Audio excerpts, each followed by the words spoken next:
Do we have a closer issue now with the Milwaukee Brewers this late in the season? We'll get to that next here on Locked On Brewers.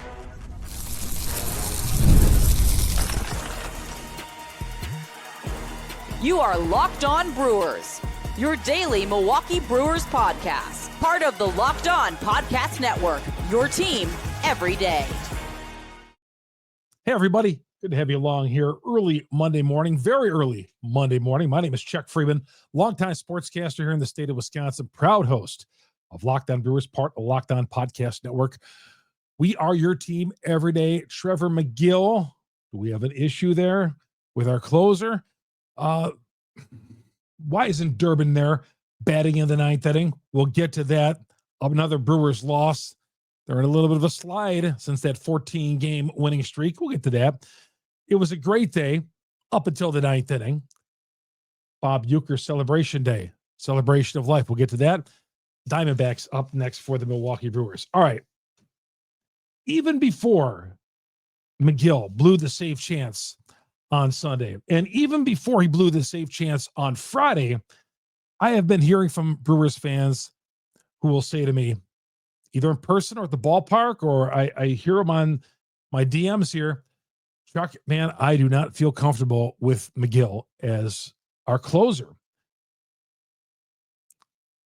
And I'll say to that, first of all, the short-term answer right away before this weekend, Devin Williams.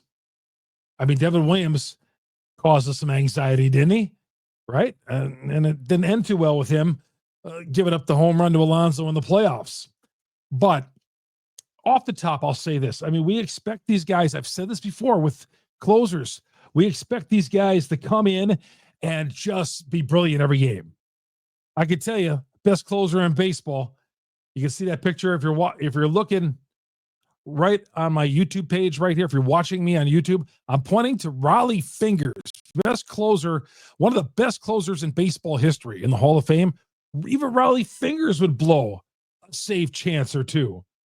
Megill has saved 30 of 33 and 2 in the last game. But I mean, before this, I have heard from Brewer fans, I just feel uncomfortable with Megill. And it's because Megill will give up a base hit, maybe a home run, or put guys on base. Most of the time, he's gotten out of those situations. A closer, not all closers, 99.9% of all closers are going to give up a base hit or routine home run. I heard the same stuff with Josh Hader when I was on the air in Milwaukee. People would call up and say how uncomfortable they are with Josh Hader, multiple-time closer. And then when the Brewers dealt Josh Hader, fans were complaining like, oh, man, they traded Josh Hader. Why would they do that? Some of you guys were upset when they traded Devin Williams. Not all, but there was a few more upset with Josh Hader. Maybe the timing of the Josh Hader trade, but still there was some discussion about that. And when Trevor McGill was put into the closer spot, I even said in the offseason, his history was not very good in Major League Baseball until he became a Milwaukee Brewer. And we saw what he did last year. And when Williams was not on this team, he closed out, did a nice job. These guys are not going to come in and go 1, 2, 3 every inning. And I think that's what we expect of a closer. That these guys are going to come in, strike out, pop out, ball game's over. Yeah, some of those games have gone like that for Megill. And Megill was an out away from getting out of that jam on Sunday, but he didn't. I could say all day, well, he was an out away, but he wasn't. He didn't get that final out. So to the argument, yeah. I'll also say this, that Megill, the Brewers needed more run support again. Okay? They leaned on the pitching staff. Chad Patrick had a heck of a game. They leaned on that bullpen. Durbin puts up that solo home run in the 5th inning. And here we are. Have not been tacking on runs or adding runs and exploding like they had done during that 14-game winning streak. Right? I mean, even look at, they got the Contreras home run to win on Friday night. Saturday was not a very good game. That was one of the few times we could say they were actually just blown out of that game. And then Sunday came, got down 2-0, actually trailed in all three of these games. Got down 2-0 and rallied, took a 3-2 lead. And we're just biting our nails, hoping they'd hold on to that 3-2 lead, leaning on the bullpen. This is kind of what the Brewers had done in recent years. Just put all the pressure on the pitching staff. So I'll say to this, yeah, it would have helped if the Brewers would have scored some more runs. And who am I to complain about a team that's won 81 games? I mean, they won 81 games, right? Am I fearful that this team has lost, 6 of the last 9 games since that 14-game winning streak?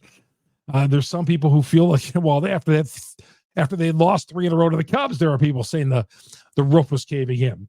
And they bounced back 1-2 in a row. They won Friday night, and they lost these last 2 against the Giants. It's going to happen. It's going to happen. I'll still take where they are. Yeah, the Cubs have won 8 of 10. Team Lifeless has shown a little bit of a pulse, but I'm not worried. I'm not worried. I still think the Brewers are the best team. And I'm not coming here trying to put a happy face on this. All right. I'm not happy. I wasn't happy that the Brewers didn't win that game. I'm like you. Absolutely. And if I thought that this team was going in the tank right now, I'm not ready to go there just yet. No, not at all. Not at all. I mean, they're going through some injuries.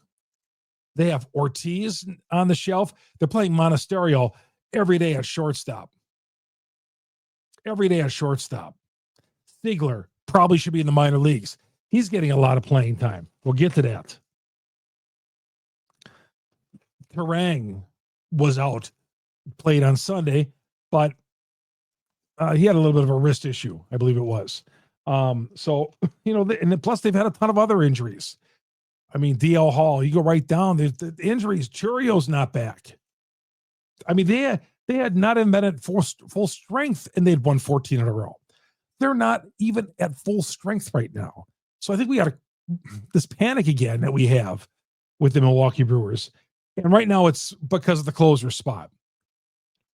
This late in the season, Milwaukee, do we have an issue with the closer? Who do you want to see? What do you want to see close? If it's not Trevor McGill, you think Uribe, you feel comfortable with Uribe? I like him in the 8th inning spot, and he's been pretty good for the month of August. I'm not ready to go there with yet as Uribe as a closer. I will if I have to, if something happened to McGill. You want Jared Caney closing games for you? Who do you want closing? Trevor McGill is the all-star. 30 of 33. I'll take him as my closer right now. Right? Bullpen has been pretty good.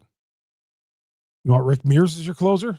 Rick Mears. He's auto racer. Nick Mears. You want Nick? Maybe Rick Mears too. Do you want Nick Mears as your closer? Somebody messaged me and said, how about the Miz?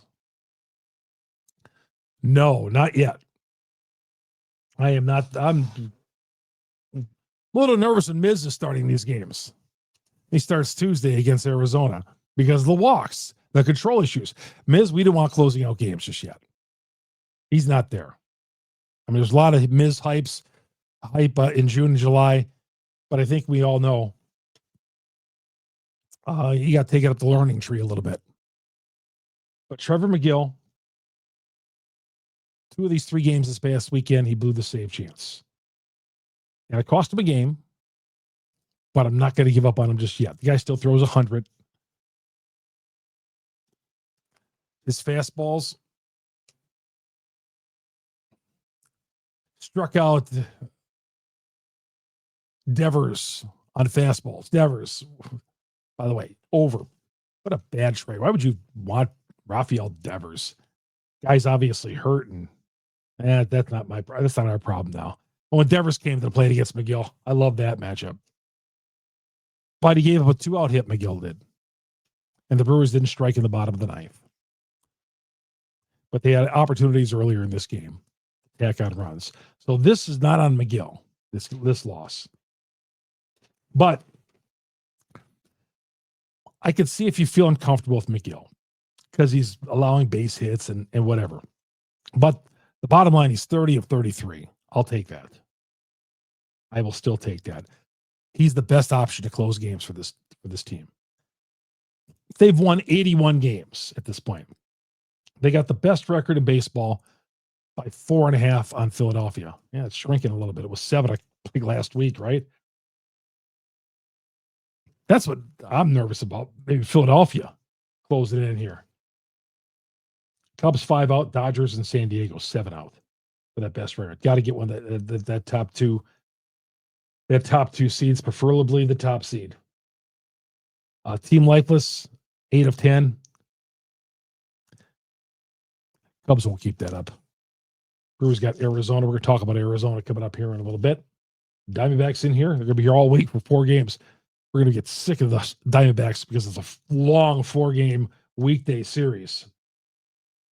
Blue opportunities at the plate. And you know what? This team had not been blowing opportunities. You look at how many times they've come up with the clutch and had some breaks go their way, but they have been darn good coming up with clutch hits. Best team in baseball with runners in scoring position. Wasn't a great week. They've played a lot of games. They played 8 games in 7 days. I'm not making excuses, but maybe things are getting a little tired with these guys. They're banged up for sure.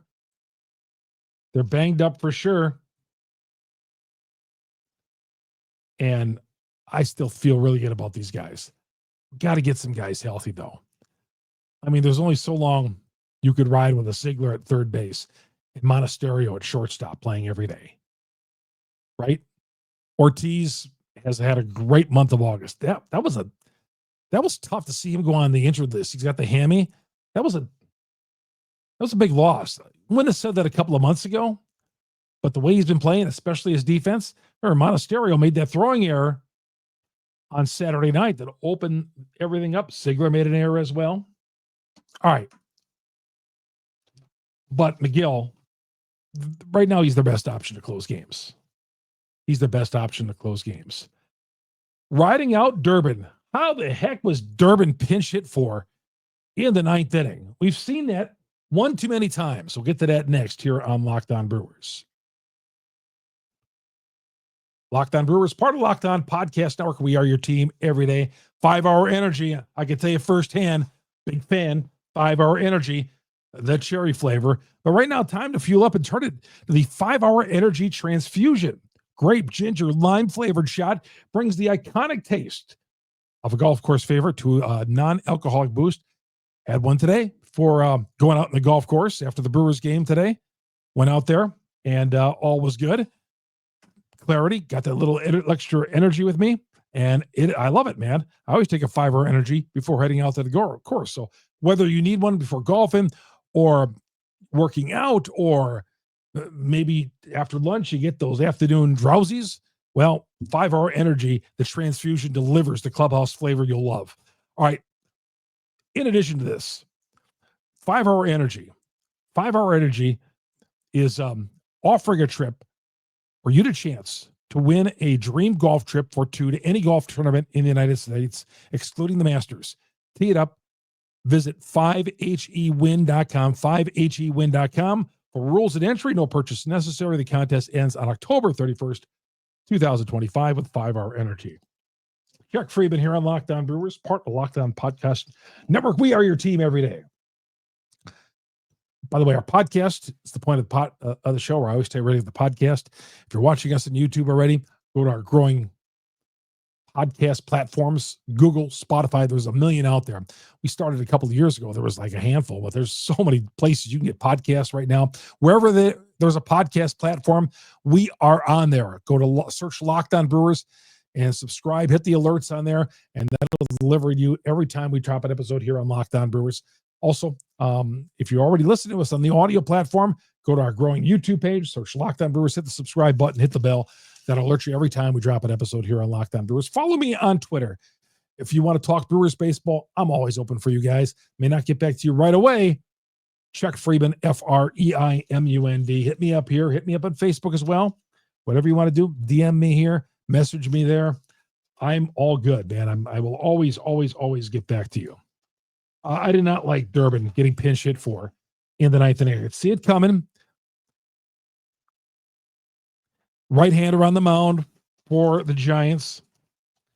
Durbin is hitting 239 versus right-handers. Stigler 188. Durbin is one of my core guys, right? We like to think Durbin is a core player for the future, an everyday player. Durbin, right? He's worked him. He had a home run. He went 2 for 4. He doubled. Durbin had the hot hand in his game. I don't care who's pitching. I don't want to hear this Murphy. And I'm not.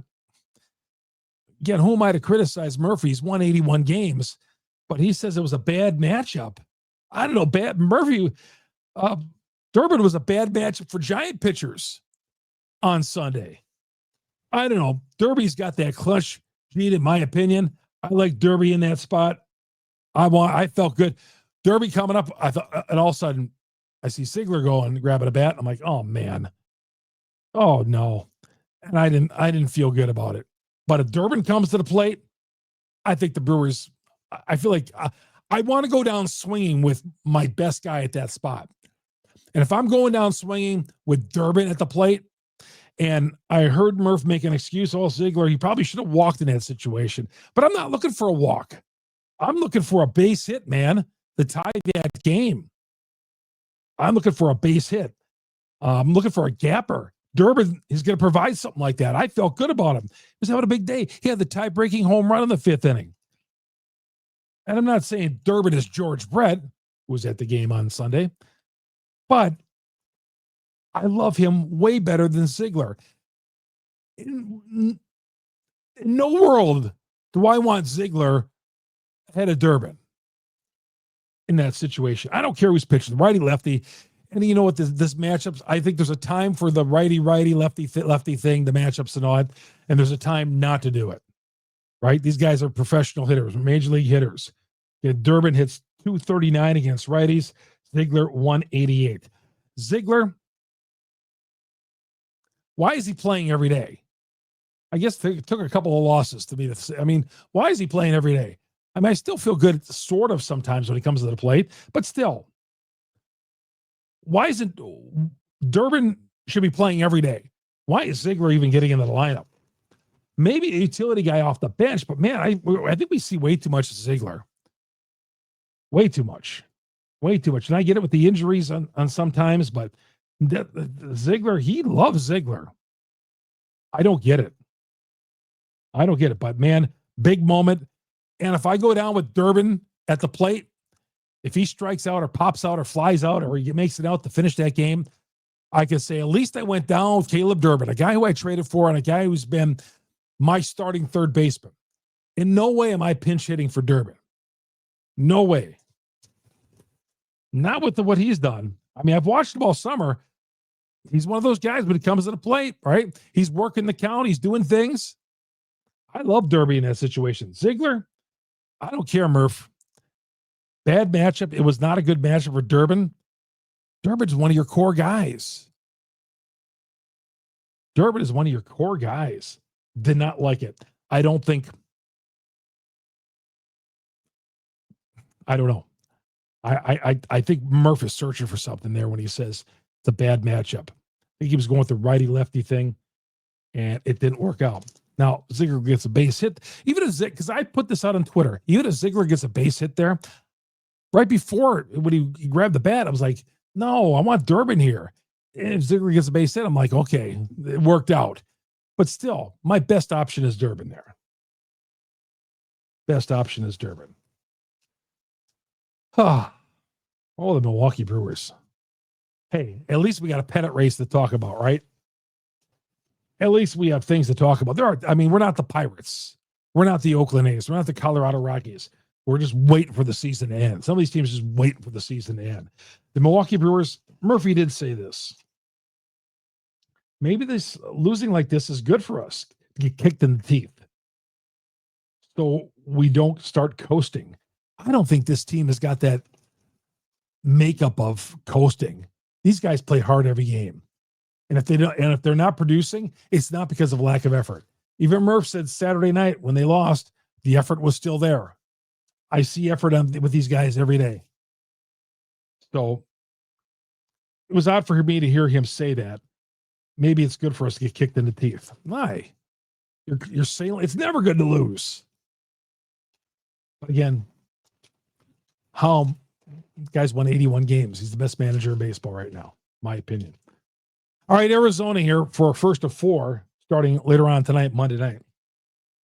We'll get to some of these matchups and tell you about Monday night starters. That's next here on Locked On Brewers. FanDuel is America's #1 sports book. August 26th is the big day for FanDuel. It's called FanDuel's Future Day, a brand new holiday for football fans who live for bold predictions and preseason hunches. For just 24 hours, FanDuel's giving you deals on NFL season predictions on whether you're calling your Super Bowl or your regular season MVP, your Super Bowl champion, long shot division winner. Even before week 1 kicks off, August 26th, FanDuel Futures Day. Take a flyer on the MVP. Maybe you like Green Bay to win the NFC North. Visit the FanDuel app today. Start planning your future bets right now. Future Day is one day and one day only, August 26th. But get the FanDuel. FanDuel, play your game. Chuck Freimund here on Locked On Brewers, part of the Locked On Podcast Network. We are your team every day.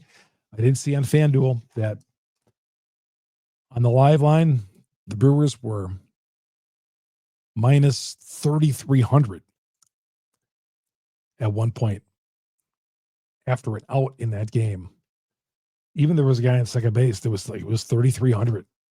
Wow. I think San Francisco was plus 2,000. No, I take it back. It was before Chapman's at bat. Yeah, I saw where they were minus 3,300. And then Chapman got the double, and all of a sudden the Brewers are minus 500. But Arizona's coming in. Arizona just took 2 or 3 from Cincinnati. Had a nice weekend series. They got some bullpen issues. Their ace, Zach Gallen, he pitched on Sunday, or he pitched this weekend. We're not going to see him at all in this series. So in all 4 of these games, Zach Gallen is not going to pitch. I believe he pitched on Sunday, but he's not lined up to pitch this series. So the Brewers will miss Gallen. Brewers got the Gallen last time in Arizona. Remember last time we saw these guys, Brewers blew a 4-0 lead back earlier this spring in Arizona, finally with a return match against these guys. But Zach Gallen, they will miss him. Who is pitching for? Woodruff is on the hill. Woodruff was scheduled to go Sunday, and then they bumped him. They gave him another day's rest, kept him on his regular rest, and he pitched. He's going to pitch on Monday. Last 2 starts for Woodruff have only gone 4 innings. Overall, 4-1, 2.47 ERA. One of those starts recently, 4 1/3, 94 pitches. That was his last start. Start before that against the Pittsburgh.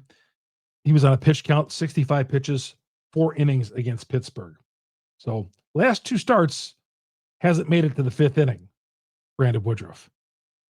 Meanwhile, Eduardo Rodriguez going for Arizona. Ironically, the Brewers did have a Eduardo Rodriguez who pitched in the 70s for the Brewers. He was a righty. This one's a lefty. Arizona's won his last 4 starts. Pitched well in his last outing back on the 19th of August. 6 2/3, 5 hits, 4 runs versus Cleveland. But like I said, they have won his last 4 starts on the hill. You look at Arizona, bullpen issues. They got their catcher back, Moreno. He was on the 60-day DL. But I thought they played a solid series against the Reds this weekend. Woodruff goes on Monday for the Brewers. Miz Tuesday, Priester Wednesday. Quintana comes back on Thursday. Quintana, what a heck of a start on Friday. What a heck. Unfortunately, got a no decision on that. But, man, he pitched, I thought, really great again. Again, Quintana's going out there, giving him nice starts. Really nice starts. But tough way to finish off this weekend. And Uecker Day. Uecker Celebration Day. The Brewers went first class on this all the way. Bob Costas came in and was the master of ceremonies. He was fantastic. Bob Uecker, the face of the franchise. There's no doubt about it. Overall, I mean, there's Molitor and Yount and all that, but Bob Uecker, when you think of the Milwaukee Brewers, it's Bob Uecker, right? Not many teams can say that about their broadcaster. He's the face of the franchise. The celebration of life just was done really, really really well by the Milwaukee Brewers. And I could have sat there all day listening to one story after another. They didn't even have to play the game. If you were to tell me these guys are going to tell stories for the next 5 hours, the next 10 hours, I said, "Oh, count me in." You don't play the game. I just want to hear these Uecker stories. God, it was so good. I'm going to go back and watch it again. God, I'm going to go back and watch it again. It was so good, man. Always good to see Robin Yount too, who Uecker nicknamed the kid when Robin was 18 years old in 1974, and he's still called the kid. What is he, 70 now? Yount.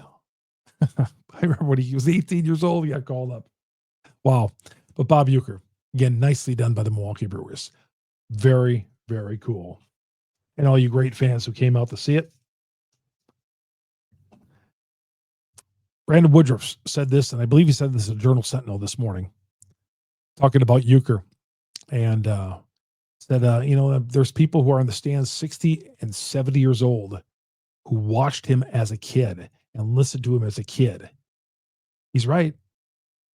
I'm not 60 years old or 70 years old, but I watched him when I was a kid. Watched Mr. Belvedere, watched him on The Tonight Show, and of course, listened to him on Brewers Baseball. I always wondered, how come they never moved Uecker to TV? Right? I mean, that's how we consumed Brewers baseball. Not all, again, in the 70s and 80s and into the mid-90s, not every Brewer game was on TV. But, God, having Bob Uecker on TV, you would guess, why is Bob Uecker on TV? He did TV for NBC. But I always thought that in the back of my mind. Like, why don't they ever move Bob Uecker to TV? It's going to do it for the Monday version of Locked On Brewers. Thanks for listening, everybody. Thanks for watching. Hang in there. Arizona coming up. Hopefully the Brewers can do well against these guys this week. The lead is 5 over the Cubs. As I said last week, don't panic, Brewers fans. We got a pennant race here. We do. But the Brewers are still the best team in this division. And I still think they're the best team in baseball. My name is Chuck Freimund, Locked On Brewers, part of the Locked On Podcast Network. We are your team every day. We'll see you late Monday night, everybody.